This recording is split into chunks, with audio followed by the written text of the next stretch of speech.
మనకి ఇట్టే అర్థం చేసుకోవచ్చు. ఇంకా తదుపరి చూసుకుంటే స్పెక్ట్రా అంతా మాయ, మరి రూట్ మార్చిన రియల్ మాఫియా.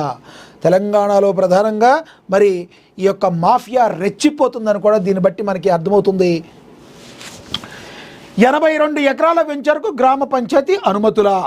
గజం మార్కెట్ ధర 10,000 పైమాటే. ప్రభుత్వ విలువ 700కే రిజిస్ట్రేషన్లు. రియల్టర్లతో కుమ్మక్కైన సబ్ రిజిస్ట్రార్. కోట్ల రూపాయలు దండుకున్న అవినీతి అక్రమార్కులు. ప్రభుత్వ ఖజానాకు గండి కొడుతున్న తోడు దొంగలు. పత్తాలేని ఆదాయపు పన్ను శాఖ. రెరా చట్టానికి రియల్టర్లు తూట్లు. సబ్ రిజిస్ట్రార్పై ఏసీపీ నజరేది. గ్రామ పంచాయతీ లేఅవుట్లో రిజిస్ట్రేషన్ చేస్తే జైలుకే. డిపిఓ శ్రీనివాసరెడ్డి. స్పెక్ట్రా ఆరాచంపై సంచలనమైన మహాకథనం అని కూడా ప్రచురించడం అయితే జరిగింది. ఇక యాదగిరిగుట్ట సబ్ రిజిస్ట్రార్తో కుమ్మక్కైన రియల్ మాఫియా రూట్ మార్చింది. 1988లోనే పంచాయతీ యాక్ట్నగా గత ప్రభుత్వాలు రద్దు చేసినప్పటికీ గ్రామ పంచాయతీ జీపీ లేఅవుట్ను స్పెక్ట్రా అంతా మాయ చేసి తెరపైకి తెచ్చింది. నాకింత నీకింత మనకే అంత అన్న చందంగా దొంగలు ఊళ్ళు పంచుకున్నట్లుగా రియల్ మాఫియా వేల కోట్లు కొల్లగొట్టింది. ప్రభుత్వానికి చెల్లించాల్సిన 100 కోట్లు ఎగనామం పెట్టినా అడ్డుకోవాల్సిన రెరా, విజిలెన్స్ అండ్ ఎన్ఫోర్స్మెంట్, ఆదాయ పన్ను శాఖ అధికారులు పత్తా లేకుండా పోయారని అవినీతి తిమింగలాలను పట్టి జైలుకు పంపించాల్సిన ఏసీబీ అధికారులు నజరేది అని ప్రశ్నించడం జరిగింది. స్థానిక ప్రజాప్రతినిధులు ప్రశ్నిస్తున్నారు. స్పెక్ట్రా అరాచకంపై బుధవారం మహాపత్రికలో ప్రచురితమైన కథనం రాష్ట్ర వ్యాప్తంగా సంచలనం సృష్టించగా రిజిస్ట్రేషన్ శాఖ ఉన్నతాధికారులు, ఏసీబీ ఉన్నతాధికారులు దృష్టిలో పెట్టినట్లుగా తెలుస్తుంది. ఇప్పటిదాకా జరిగిన రిజిస్ట్రేషన్లు ఆరా తీస్తున్నట్లుగా సమాచారం. జీపీ లేఅవుట్ల పేరుతో రిజిస్ట్రేషన్ చేస్తే జైలుకే.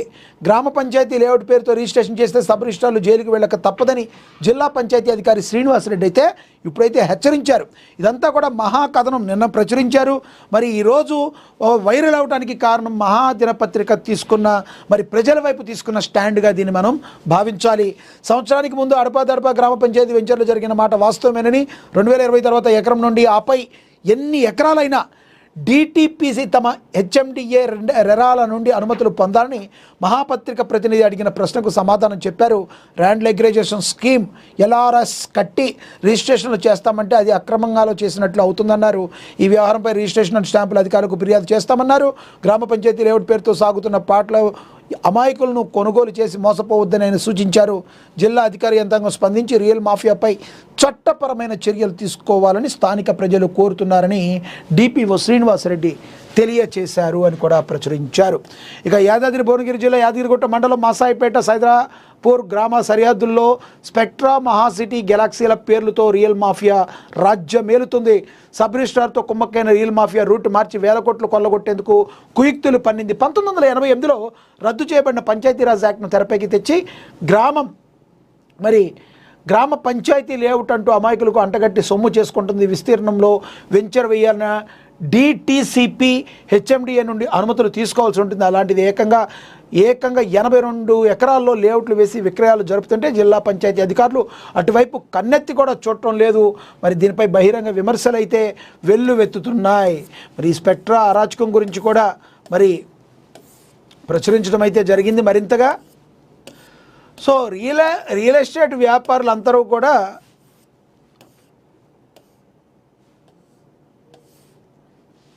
పత్తాలేని ఆదాయ పన్ను శాఖ. భూక్రయ విక్రయాల ద్వారా ప్రభుత్వానికి చెల్లించాల్సిన కోట్ల రూపాయల ఆదాయ పన్ను ఎగ్గొట్టి రియల్ మాఫియా అక్రమ దందా కొనసాగిస్తున్న అడ్డుకోవాల్సిన ఆదాయ పన్ను శాఖ మాత్రం పొత్తా లేకుండా పోయిందని మరి స్థానిక ప్రజలు తీవ్ర ఆగ్రహం వ్యక్తం చేస్తున్నారు.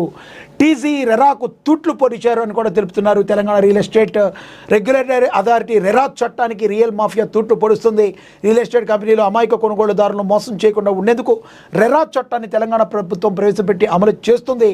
నివాస లేదా వాణిజ్య ప్రాజెక్టులు డెవలపర్లు మార్కెటింగ్ చేయడానికి, బుకింగ్లను స్వీకరించడానికి ముందు రెరా సంస్థ వద్ద తప్పనిసరిగా ఆయా రియల్ ఎస్టేట్ కంపెనీలు నమోదు చేసుకోవాల్సి ఉంటుంది. కానీ యాదగిరిగుట్ట మండలం మాసాయిపేటలో స్పెక్ట్రా గ్రామ పంచాయతీ లేఅవుట్ రెరా యాక్ట్కు విరుద్ధంగా సాగుతుందని దీన్ని బట్టి స్పష్టం అవుతుంది. Income tax, vigilance and enforcement, ACB వంటి నిఘా అధికారులు అవినీతి అక్రమాలకు పాల్పడుతున్న అధికార యంత్రాంగంపై పంజా విసరడంలో విఫలమయ్యారని స్థానికులు అభిప్రాయపడుతున్నారు. ఎప్పటికైనా సంబంధిత అధికారులు రియల్ మాఫియాపై కొరడా జుర్పించారని వాళ్ళు కోరుతున్నారు. టోటల్గా ఈ యొక్క రియల్ మాఫియాకు తెరలేపిన విధానాన్ని మహాదినపత్రిక వెలుగులోకి తీసుకువచ్చింది. దీంతో అధికారులు అయితే కొంత అప్రమత్తమైనట్టుగా మనకైతే తెలుస్తుంది. చూడాలి రానున్న రోజుల్లో ఏం జరగబోతుంది అనేది. ఇక అదేవిధంగా చూసుకుంటే హైదరాబాద్ మెట్రో రెండో దశకు కేంద్రం గ్రీన్ సిగ్నల్ ఇచ్చింది. 50% నిధులు ఇచ్చేందుకు సుముఖత కూడా